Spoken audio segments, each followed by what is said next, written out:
તોફાની વરસાદે અમરેલી જિલ્લાને પણ બાંધમાં લીધો। અમરેલીના બાબરામાં ભારે પવન સાથે વરસાદ ખાબક્યો। વરસાદના દ્રશ્યો એવા સામે આવ્યા કે જાણે મિની વાવાઝોડું ફૂંકાઈ રહ્યું હોય। પવનની તેજ ગતિ અને બીજી તરફ વરસાદનું આક્રમણ। બાબરામાં ભારે વરસાદથી ચોમાસા જેવો ઘાટ ઘડાયો। બિપોરજોયમાં જે રીતે પવન ફૂંકાયો હતો, જે રીતે તોફાન આવ્યા બાદ વાવાઝોડાએ પરિસ્થિતિ કરી દીધી હતી, તે પ્રમાણેના દ્રશ્યો અમરેલીની અંદર પણ જોવા મળ્યા છે। આ દ્રશ્યો આપ જોઈ રહ્યા છો કે જે આજના જે અત્યારના દ્રશ્યો છે જે મેં આપને બતાવી રહ્યા છે। ભારે વીજળીના કડાકા ભડાકા થઈ રહ્યા છે। બીજી તરફ પવન આપ જુઓ તો જાણે વાવાઝોડું ત્રાટક્યું હોય તે પ્રમાણેની પરિસ્થિતિ છે। ઘરની અંદરથી લીધેલો આ વિડીયો છે જેમાં પણ વ્યક્તિ મોબાઈલમાં વિડીયો શૂટ કરતા સમયે હાથ કાપતા હોવાની વાત કરી રહ્યા છે। બાબરાના દ્રશ્યો તે માટે ચિંતાજનક છે કારણ કે અનેક જગ્યાએ નુકસાની થઈ શકે છે। આ દ્રશ્યોથી સ્પષ્ટ થઈ રહ્યું છે કે વૃક્ષો પણ ધરાશાયી થયા હશે, કેટલાક જગ્યાએ વીજ કનેક્શનને પણ અસર થઈ હશે। અમરેલીના બાબરાના દ્રશ્યો વાવાઝોડું ત્રાટક્યું હોય તેનો પુરાવો છે તેવું સમજીને આપ આ દ્રશ્યો જોઈ શકો છો। તો ન ફક્ત બાબરામાં ભારે વરસાદની પરિસ્થિતિ, અમરેલીના વડેરા અને નાના ભંડારિયામાં પણ વરસાદ થયો। વડિયાના સૂર્યપ્રતાપગઢ, બાટવા દેવલી, સનાળા સહિતના ગામોમાં વરસાદ। અસહ્ય બફારાથી લોકોને રાહત ચોક્કસથી મળી છે, પરંતુ ખેતીના પાકને વ્યાપક નુકસાનીની ભીતિ છે। જે સારો પાક આવવાનો હતો તે પાક નુકસાનીગ્રસ્ત થઈ ગયો છે। અમરેલીના નાના ભંડારિયામાં પણ વંટોળિયો વરસાદ વરસ્યો। ભર ઉનાળે વરસાદ એટલો વરસ્યો કે સ્થાનિક નદીમાં પૂર આવી ગયું। ભારે વરસાદથી ખેતરોમાં વરસાદી પાણી ભરાઈ ગયા। વરસાદને કારણે ખેતીના પાકને વ્યાપક નુકસાનીની ભીતિ છે। એ દરમિયાન આપ અમરેલીના દ્રશ્યો જોઈ રહ્યા છો। સ્થાનિક નદીમાં પૂર આવી ગયું છે। નાની ભંડારિયામાં વરસાદ આવ્યો એટલો કે સ્થાનિક નદીમાં પૂર આવી ગયું। જે દ્રશ્યો સામાન્ય રીતે ચોમાસામાં જોવા મળતા હોય છે તેવા દ્રશ્યો અત્યારે જોવા મળી રહ્યા છે। ખેતરો તો પાણીથી તરબોળ જોવા મળી રહ્યા છે। બીજી તરફ સ્થાનિક નદીમાં પૂર આવી જવાને કારણે સ્થાનિકો પણ જે છે તે ચિંતામાં આવી ગયા છે, કારણ કે તે પ્રકારની કોઈ વ્યવસ્થા કે તૈયારી પણ સ્થાનિકોએ સ્વાભાવિક રીતે ન કરી હોય કે સ્થાનિક નદીમાં પૂર આવી જશે। આ તરફ વલસાડના ધરમપુરમાં કરા સાથે વરસાદ, ગઢી અને બિલધા વિસ્તારમાં વરસાદ। વલસાડમાં સતત ત્રીજા દિવસે વરસાદને કારણે પાકને વ્યાપક નુકસાનીની ભીતિ છે। રાજકોટના ગ્રામ્ય વિસ્તારમાં વાતાવરણમાં પલટો આવ્યો છે। અચાનક પવન સાથે વરસાદ શરૂ થયો છે। કોટડા સાંગાણી પંથકમાં વરસાદ, અસહ્ય બફારામાંથી લોકોને રાહત મળી છે। કોટડા સાંગાણીમાં ભારે પવન સાથે મિની વાવાઝોડાનો માહોલ સર્જાયો છે। અહીંયા પણ અમરેલી વાળી થઈ છે।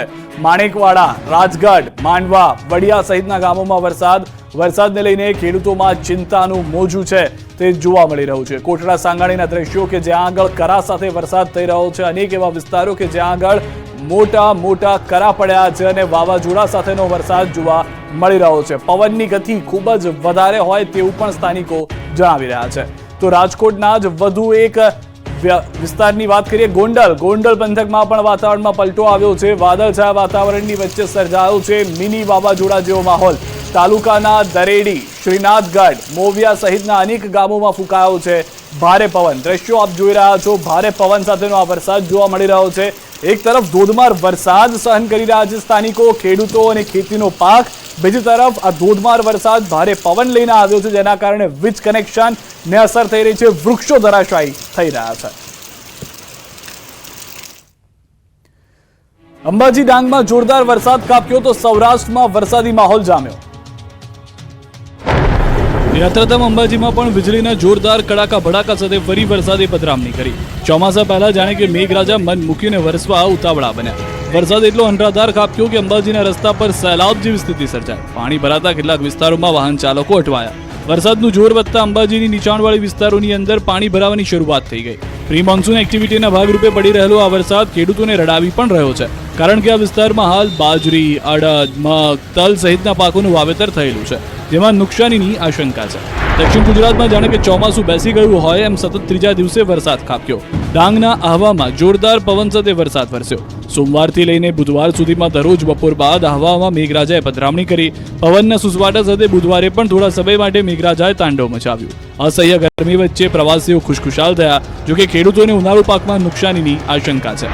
આ તરફ સૌરાષ્ટ્રમાં પણ બપોર બાદ વરસાદે હાજરી પુરાવી। જૂનાગઢમાં બપોર બાદ વાતાવરણમાં પલટો આવ્યો। વાદળછાયા વાતાવરણ વચ્ચે વરસાદ વરસ્યો। આઝાદ ચોક, માંગનાથ ચોક, વણઝારી ચોકમાં વરસાદી ઝાપટા પડતા અસહ્ય બફારાથી લોકોને રાહત મળી। જોકે આંબાવાડીઓમાં કેરીના પાક ખરી જતા ખેડૂતો ચિંતાગ્રસ્ત બન્યા। પોરબંદર જિલ્લામાં પણ વરસાદી માહોલ જામ્યો. નાગકા, રામવાવ, બગવદર ગામે પવન સાથે વરસાદી માહોલ જોવા મળ્યો. પોરબંદરના ગ્રામ્ય વિસ્તારોમાં વરસાદ ખાબકતા ખેડૂતોના ઉનાળુ પાક પર મોટી આફત આવી પડી.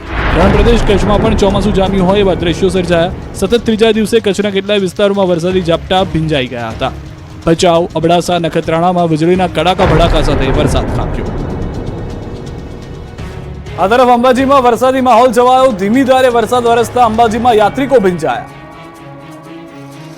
ભીષણ ગરમી વચ્ચે આકાશમાંથી અમી છાંટણા વરસતા અંબાજી આવેલા ભક્તો ભીંજાયા. વહેલી સવારથી જ અંબાજીમાં વરસાદી વાદળો ઘેરાયા હતા.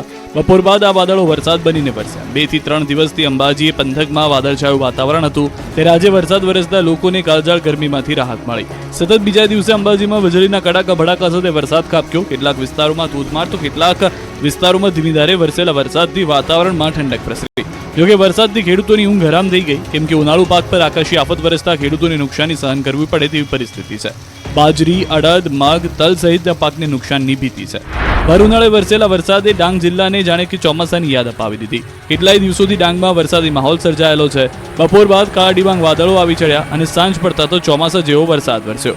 ધીમી ધારે વરસાદ વરસતા લોકોને ભીષણ ગરમીથી રાહત મળી. ભારે બફારા બાદ સાપુતારા અને આસપાસના વિસ્તારોમાં વરસાદી માહોલ સર્જાયો. ગુજરાતનું એકમાત્ર ગિરિમથક સાપુતારામાં વરસાદ વરસતા વાતાવરણ ખુશનુમા બની ગયું.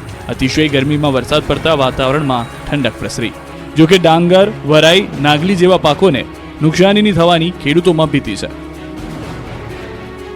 વલસાડ જિલ્લામાં સતત ત્રીજા દિવસે વાતાવરણમાં પલટો આવ્યો હતો. આજે પણ જિલ્લામાં અંતરિયાળ વિસ્તારની અંદર કમોસમી વરસાદ વરસ્યો. ધરમપુર અને આસપાસના વિસ્તારમાં આજે પણ ખૂબ જ ભારે પવન સાથે તોફાની માહોલમાં વરસાદ વરસ્યો તો કેટલાક વિસ્તારોમાં કરા પણ પડ્યા. ધરમપુરના બોપી, નડગદરી અને હનુમંતમાળ વિસ્તારમાં તો કમોસમી વરસાદ વરસ્યો અને ભારે પવન સાથે વરસ્યો. છેલ્લા 3 દિવસથી જિલ્લામાં બદલાયેલા વાતાવરણ અને વરસાદને કારણે કેરીના પાકને નુકસાનીની ભીતિ સેવાઈ રહી છે.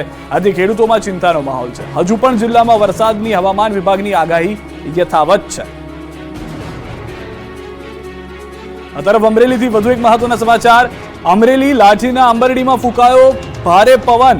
આ દ્રશ્યો આપ જોઈ રહ્યા છો. વંટોળિયું જોવા મળ્યું છે અમરેલીમાં. ધૂળની ડમરીઓ ઉડતા સ્થાનિકો મુશ્કેલીમાં મુકાઈ ગયા છે. આ પહેલા અમરેલીના કેટલાક બાબરા સહિતના વિસ્તારો એવા છે કે જ્યાં આગળ વાવાઝોડા સાથે પવન જોવા મળ્યો છે અને અહીંયા આગળ રેતીલું તોફાન આવી ગયું હોય તે પ્રમાણે વંટોળિયું જોવા મળ્યું છે. વાવાઝોડું, તેની સાથે સાથે વીજળી. સ્થાનિકો જે મોબાઈલની અંદર આ વિડીયો શૂટ કરી રહ્યા હતા તેઓ ઉચ્ચાર કરતા જોવા મળી રહ્યા છે, કારણ કે તેઓએ પણ વિચાર્યું નહીં હોય કે ભર ઉનાળે આ રીતે પરિસ્થિતિ જોવા મળશે. પશુધન ત્યાં જોવા મળી રહ્યું છે. આ વંટોળિયું આવતાની સાથે સાથે લોકો ત્યાં ઉભા હતા અને આ વીજળીનો કડાકાના દ્રશ્યો અહીંયા જોવા મળશે. આ બ્લાસ્ટ થયો હોય જાણે વીજળીનો, તે પ્રમાણેની પરિસ્થિતિ અમરેલીમાં જોવા મળી છે. લાઠીના આંબરડીમાં આવા દ્રશ્યો જોવા મળી રહ્યા છે. પત્ર ઉડી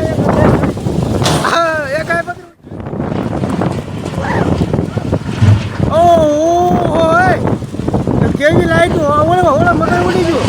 પત્ર ઉડ્યા પત્ર.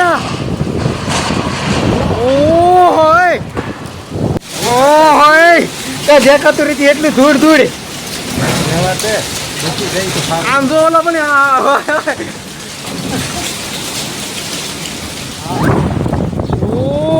આને વિટોળો કહેવાય કઈ. દ્રશ્યો આપ જોઈ રહ્યા છો. બીજા દ્રશ્યો પણ અમે આપને બતાવી રહ્યા છીએ. વંટોળિયાના પતરા ઉડી ગયા છે. એક મકાનની અસર થઈ હતી. આ દ્રશ્યો આપ જુઓ. મકાન હતું ન હતું થઈ ગયું છે. પતરા ઉડીને આસપાસના વિસ્તારોમાં જઈને પડ્યા છે. લોકો સદનસીબે બચી ગયા કે કોઈને ઈજા નથી થઈ. એટલી ધૂળ ધૂળ.